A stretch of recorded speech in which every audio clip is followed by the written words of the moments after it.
Hello, I'm Dr. Brandt Gibson, and we've been talking about bunions for the last several days. And just a reminder, the bunion is a prominence of the first metatarsal with the hallux or the big toe turning in, creating a bony prominence that can be pretty painful, can be pretty limiting, can keep you in certain or out of certain shoes and in some of the limitations that happen with pain.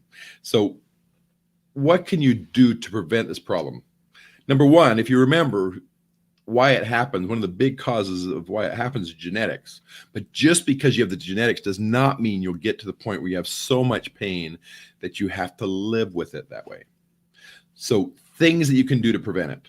People always ask me, okay, can I put something between my toes and will that help? It takes the pressure off. It's not going to prevent it from getting worse. There are splints that they actually put on, that they actually take, let me grab this model again, that take this toe that's turned in and it actually pulls that toe and kind of pushes it back that way. Is that going to prevent the problem? No, it can slow down the progression.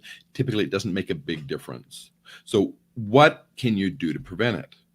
One is using appropriate shoe gear. If you're using really, really tight shoes, you're going to make it worse. If you're doing activities that cause significant pain, it can make it worse. But instead of telling you that you need to limit your activities, what I recommend is that you get a specialized orthotic, custom orthotics being the best, that changes the way you walk so that you're not causing damage, you're not causing injury to that joint, and it will slow down significantly the progression of a bunion, because when you put yourself in neutral position, the foot and that toe function in the way that they're designed to function, which significantly reduces the progression of a bunion.